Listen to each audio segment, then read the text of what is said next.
What is up, guys? Welcome back to another episode of the Fantasy Fellow Show. My name's Kyle. Tonight, it's Wednesday evening.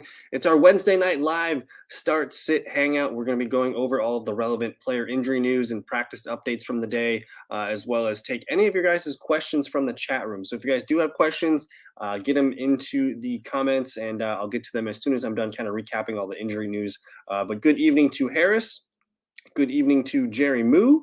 Good evening to my guy Daniel as well. Hope you guys are all doing well. And basically, I'm gonna recap all the player news and stuff today, and then once I get to the bottom of the comments, I'll start answering questions. But no Keenan Allen today. He's got the hammy.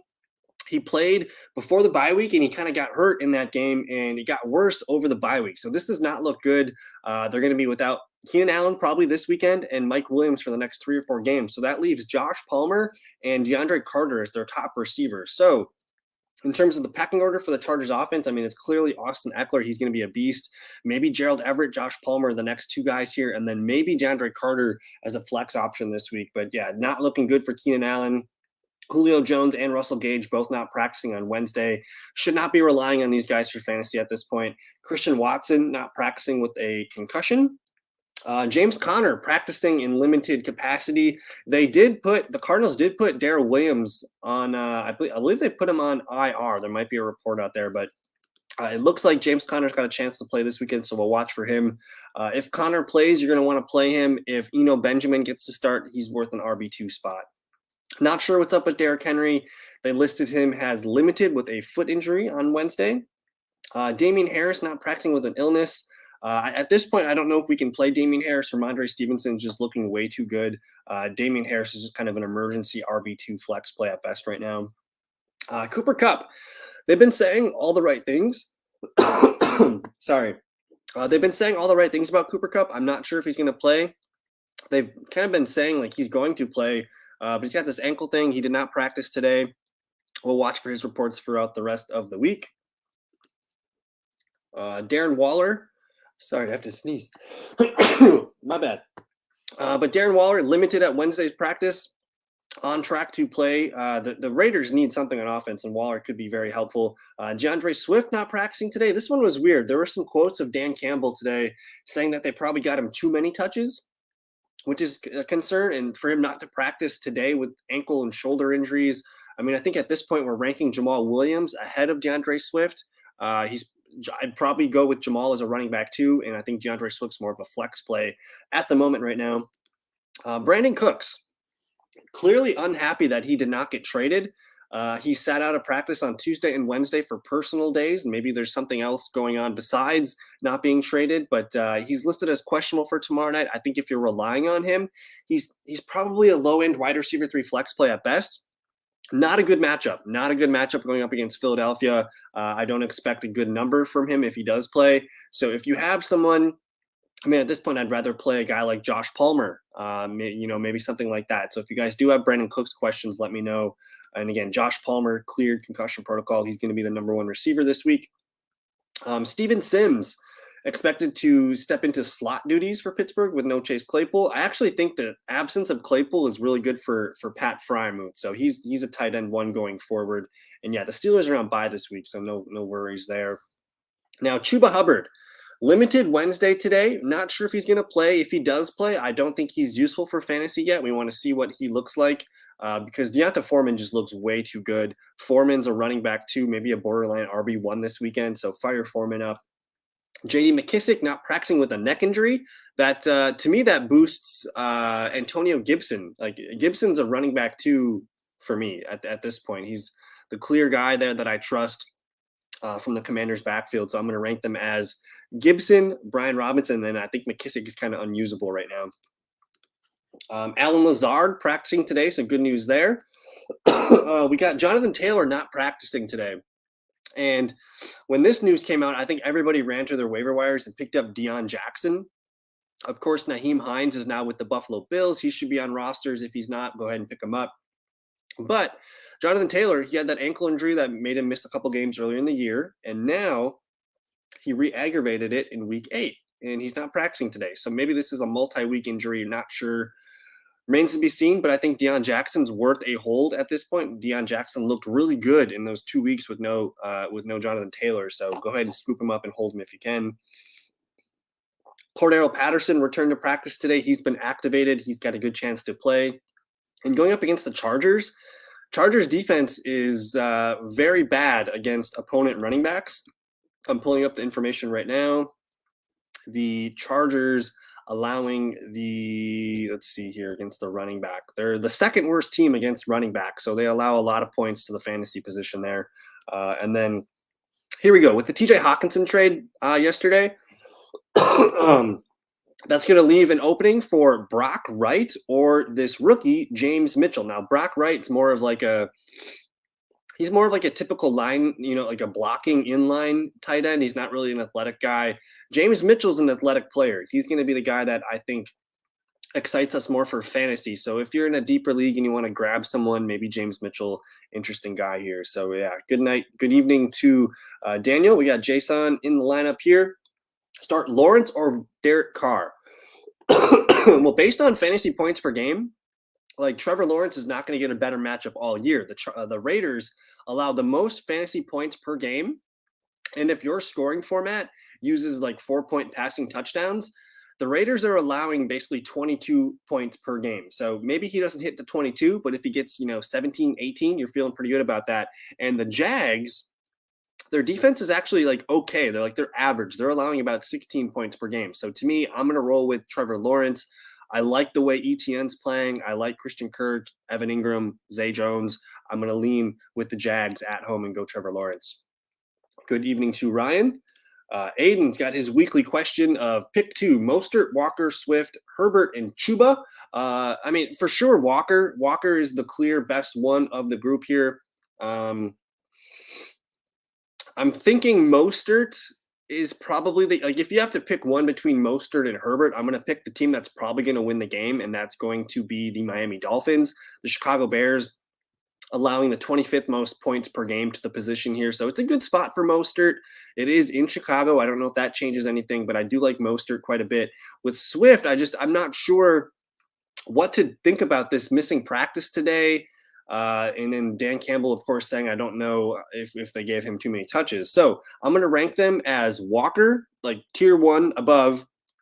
Tier 2 will be Mostert, Swift, Herbert, and then Chuba kind of at the bottom of the barrel there. So I guess Walker and Mostert are my guys. Pittman, Henderson, or Clyde. I don't trust any Rams running back. The Rams simply cannot run the football. I do think Henderson's better than Malcolm Brown. He's better than whatever Ronnie Rivers is. And we'll see about Kieran Williams. So I do not trust the Rams running back position right now. And same with the Chiefs, man. They use McKinnon in short down or in passing situations. They like to use Clyde near the goal line, but then they also like to use this Pacheco. So it's kind of like it's like whack-a-mole for the Chiefs running back. I think I'm going to go with Michael Pittman Jr.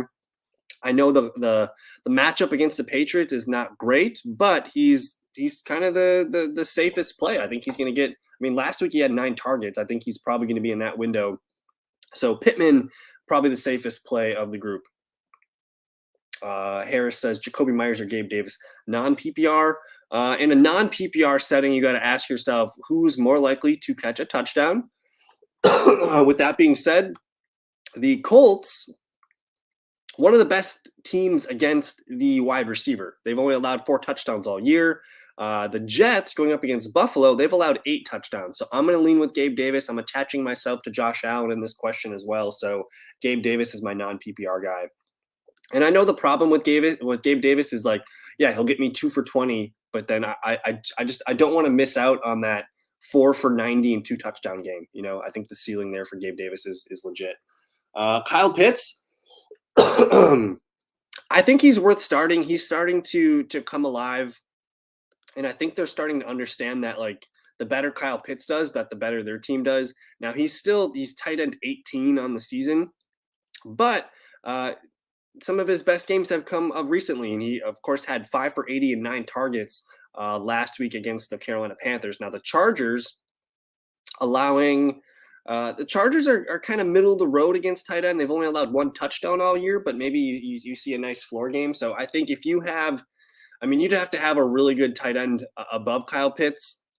I mean, I think there's, I mean, Kelsey, Andrews, like those guys for sure you're playing. But if you have Goddard or Pat Frymouth, like I'm going Goddard. Frymouth's on bye.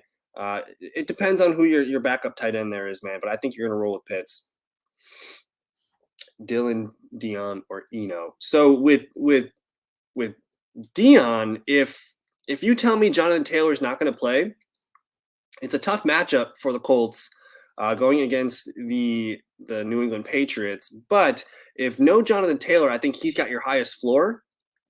So I'm going to say it sounds like James Conner is going to play. So I'm going to rank these guys Dion, if no JT. Otherwise, I like Dylan because Packers, I think they're starting to find the running game is where they're at. They're playing the Lions at Detroit.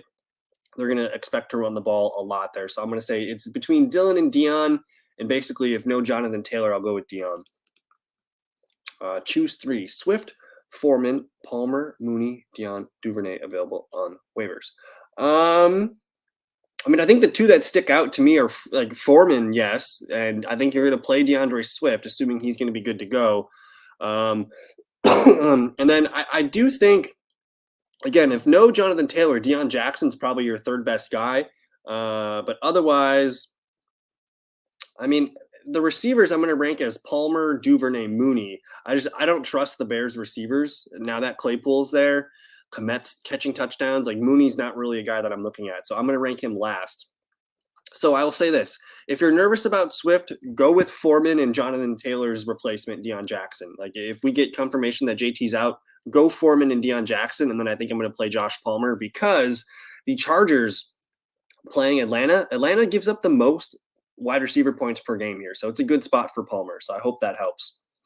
Khalil Herbert or Curtis Samuel non-PPR. Because it's non-PPR, I'm going with the running back, Khalil Herbert. I think he's kind of the guy taking over there, and he's been getting touchdowns, and he looks pretty good. So I'm going to go with Khalil Herbert. 0.5 PPR, by the way. I think I for sure I love Deonta Foreman. And then if it is half PPR, I'm gonna rank them as Foreman, Dion, Palmer. Those are my top 3. Trade for Gibson. As long as it doesn't cost too much, I think Gibson's the guy going forward that's going to be the biggest fantasy asset. So if it doesn't cost too much and someone's trying to sell high on Gibson, I think I would buy it. What's up with the Gus bus? The hamstring. Let me see if I can find anything on Twitter real quick for you. He hurt the hamstring on Thursday Night Football. I do not think he's going to play this week. I'm actually looking to see if he got a practice. Well, because they play Monday Night Football, so they're not going to have a report out yet. So we'll find out more tomorrow. Ian Rappaport said the hamstring injury he suffered on Thursday is described as minor. And if he misses time, it's likely just a week or so. And their bye is next week, so it makes sense for Gus to not play on Monday Night Football. Then they have the bye, and then he should be ready. So plan for no Gus on Monday Night Football. Likely or Taysom Hill, full PPR. Okay. So that's good because these guys both play Monday night. So if Mark Andrews is not playing, you play Isaiah Likely. If Mark Andrews plays, you play Taysom Hill. And that's pretty much as simple as it needs to be. Khalil Herbert or Curtis Samuel. Yep, we went with Khalil Herbert. MVS, Marshall, or DeAndre Carter. I know Marshall had the good game, but again, that was against the Falcons, who allow like the most points per game. So he should have had a good game. I'm going to go with MVS because he's a guy that has been playing a little bit better the last week or so. And really the Chiefs offense as a whole has been playing better. He had 14.1 points against the 49ers. He had a 0 against Buffalo on 3 targets. But before that, 15, 9, 8, 3, and 8. So he's had 2 bad games out of the 7 and a couple decent games in there. So I'm going to go MVS. The Titans, not very good against opponent wide receivers. I have a green 27 that I'm looking at here. So the Titans do allow a lot of fantasy points to the wide receiver position. So go ahead and play MVS. Likely Knox, Henry, or Fant. I like this a lot. It's a big tight end question week with everyone on bye. So if we see that Mark Andrews is not practicing tomorrow or Friday, I'm going to say likely is probably going to get the start. So that one we'll have to kind of wait and see. Otherwise, I mean, Dawson Knox has been playing better. And I'm looking at the Jets here. They're kind of middle of the road. The Jets have not allowed a tight end touchdown all year. So maybe they're due. So I think between the two, I'm not interested in Henry or Fant. If I had to choose one of those guys, it's Fant. But I'm going to rank them again. If Mark Andrews misses time, it's likely, and then Knox. So I think those are the two you're looking at. AJ Dillon. Yeah, we can't trust James Robinson, especially. I mean, it's his second week with the team. They're going to be using 3 running backs the way it is. They use Ty Johnson, they use Michael Carter, and then James Robinson. And they're going against Buffalo, so it's not a good matchup. Lean into the Packers at the Lions matchup, A.J. Dillon. Good evening to you, Ron, as well. Would you pick up DJ Chark over Jarvis Landry, who I already have? I know he's younger, but has ankle injury. You paint a good picture, man. I mean, I have Jarvis Landry in a dynasty league, and I was actually looking at cutting him, this morning myself. So I think this is smart. Go ahead and chop Jarvis Landry, pick up DJ Chark, put him in the IR, and then you get the free pickup. So I think that's the best way to do it. And yeah, I would go forward with that. Whew.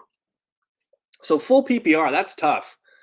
I mean, I think both guys are really good plays this week, to be honest with you. I think Terry McLaurin going against the Vikings, that's one of the Vikings' worst matchups, is like they can't really defend the wide receiver. So, and if we expect the Vikings to put up points on the Washington defense, McLaurin should be busy. So I do like Terry McLaurin, but I'll tell you this. If Chuba Hubbard doesn't play, you got to play Foreman. If Chuba's in there, that could, limit some touches.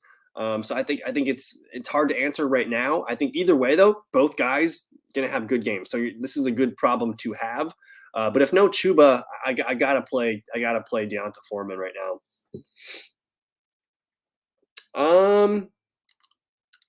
I mean, assuming Swift practices tomorrow and Friday and he's good to go, I'm gonna go with DeAndre Swift. If not, you'll go with Pittman. I'll go with Heineke over Mariota. I need an RB to start off waivers. I think the highest RBs are Algier. Oh, Gibson. Why is Gibson on the waiver wire? Go now. Go. Go get Antonio Gibson. This is a slam dunk. Wow. Antonio Gibson's on the waiver wire. Go. Godwin or Josh Palmer? Godwin all day. Godwin. And Cup in, likely, or Higbee. Likely. If Anders is out, if Cup's in, essentially, like, if Andrews is out, you gotta go likely, and we're not gonna know this. And Cup. Oh, if Cup's out, okay. So this one's gonna be this is a tough one because it's gonna take some tea leaf reading. If Andrews does not practice tomorrow, Friday, or Saturday, he's probably not playing. So if he gets a practice in any of those days, he's probably going to play. With that being said, if Cup practices tomorrow or Friday, he's probably going to play. So we kind of have to wait and see there. I think Cup's more likely to play than Andrews, so I'm going to lean with Isaiah likely being the guy. And again, with the Ravens bye next week, it just makes sense for Gus Edwards and Mark Andrews to not play this week. And especially with likely playing as well as he is, it makes sense to lean on him. And it's not a good matchup for Higbee either. Technically, for Higbee or for likely, like both these teams are pretty good against the tight end. But I will say, if Andrews is out, you want likely in there. Logan Thomas has a calf injury that's been nagging him pretty much all season. Kind of crazy. But yeah, he's limited. I don't think even if he plays, he's really not a factor at this point anymore. I like the Vikings defense. It is on the road at Washington at noon, that's typically just when the Vikings don't play very well. But I think if you're in a pinch and you just roll with a winning team against a team here that we don't really love their offense, I think you're in a good spot. And if you go to the fantasyfellowship.com, I have a tab. If you hover over the content page, I have a tab that says Week 9 spreads that I load up from DraftKings. Right now, the Commanders are projected to only score 20 points.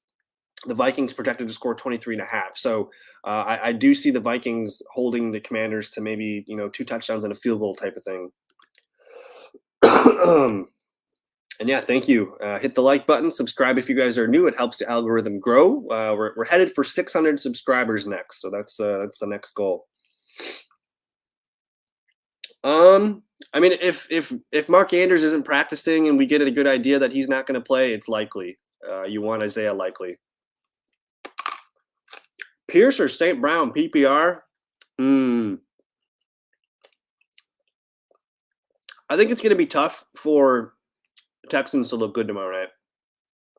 So, and I get it. Dameon Pierce is the offense right now. The Eagles against the running back right now. That is the one spot the Eagles give up points. They give up roughly 23 PPR points per game, and basically Dameon Pierce gets about 80% of those running plays anyway. So he's kind of scheduled for like 16 to 18 points, but he is more of a risk. And I will say with the Packers, we expect Amon-Ra St. Brown to be involved in the offense, and the Packers not the best against slot receivers. So it's this one's hit or miss. I think Pierce is probably the safer play to get you 8 to 10 points if you feel safe with that. But I'm going to go Amon-Ra St. Brown. Should I be holding Khalil Herbert, and would he be a start over Gibson? Yes, hold Khalil Herbert. He's the better. He's if I'm owning a Chicago Bears running back, I want Khalil Herbert over Montgomery. But Gibson's the guy you want to play this week. And he did, yes. Last week, Gibson, let me look up the numbers for you. Routes run week 8.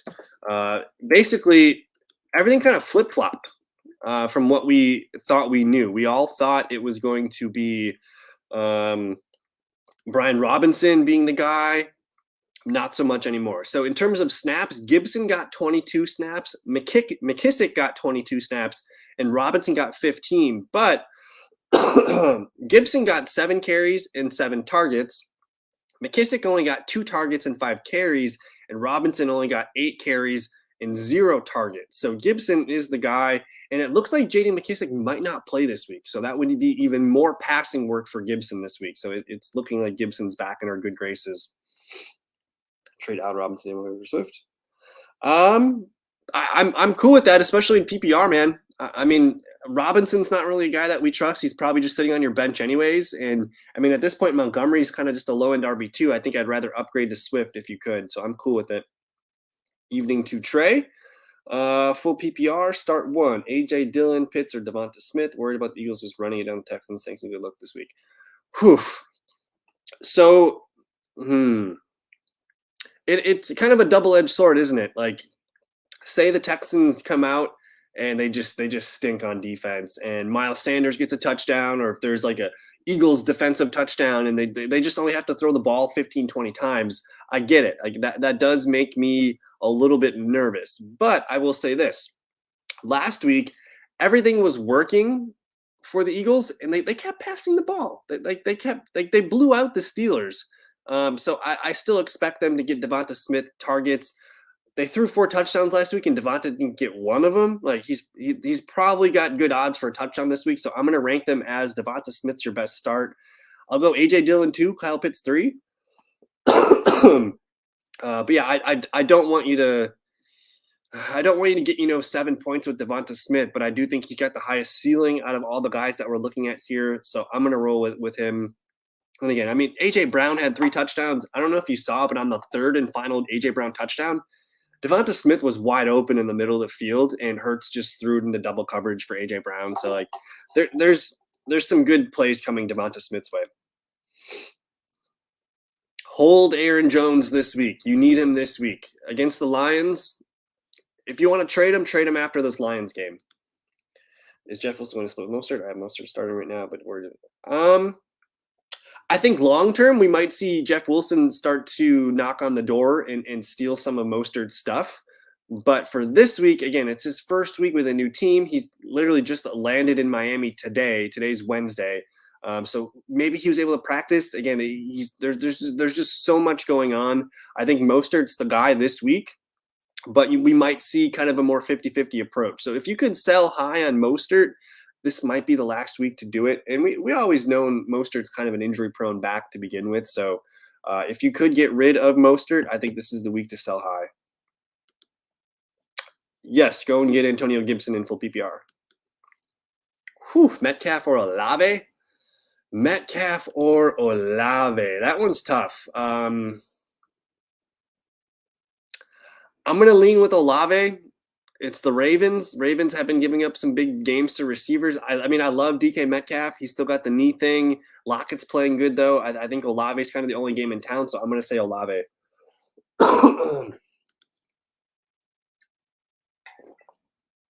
Kyler Murray all day.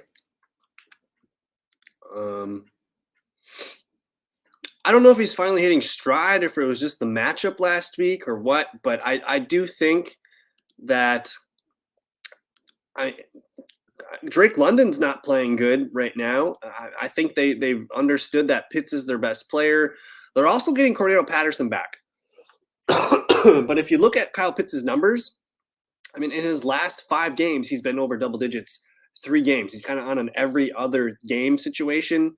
So I think you lean with Kyle Pitts. It's a home game. He might be hitting his stride. But they're scheduled too, guys. By the way, they play the Chargers, the Panthers, the Bears, Washington, Pittsburgh. They're going to be in those games. Like Pitts, that's good schedule for the Falcons and Kyle Pitts. And yeah, I get that too. I recently just acquired Devonta Smith in a trade. I ended up sending a couple guys for Devonta Smith, and I'm excited about it. And yeah, I wish Devonta Smith and AJ Brown had a little bit more stability each week, but I think at this point I'm totally cool with leaving Devonta Smith in my lineup because I don't want to miss. I mean, Eagles are one of the best offenses in football right now. I don't want to miss Devonta Smith slob game. So I'm going to leave him in there and continue to hope for the best. And yeah, Aaron Jones, man, it's going to be Aaron Jones week. He's probably a top 3, top 5 running back in fantasy this week. And you look at what he did against Buffalo last week. I mean, the dude didn't even score a touchdown and he still got 19 points. You take the 19 and you add a touchdown, maybe 2 touchdowns. We're probably looking at a 25 to 30 point game from Aaron Jones. So get ready. Hopefully you don't have to play against Aaron Jones. Hopefully you guys got Aaron Jones. But I'm going to get out of here. Again, I'm still feeling a little bit under the weather. I'm hoping to get my voice back at some point this week. But I'm going to get out of here. I'll answer maybe another question or two. Let me look at the Jets schedule real quick. See if there's any gems in there that might look good.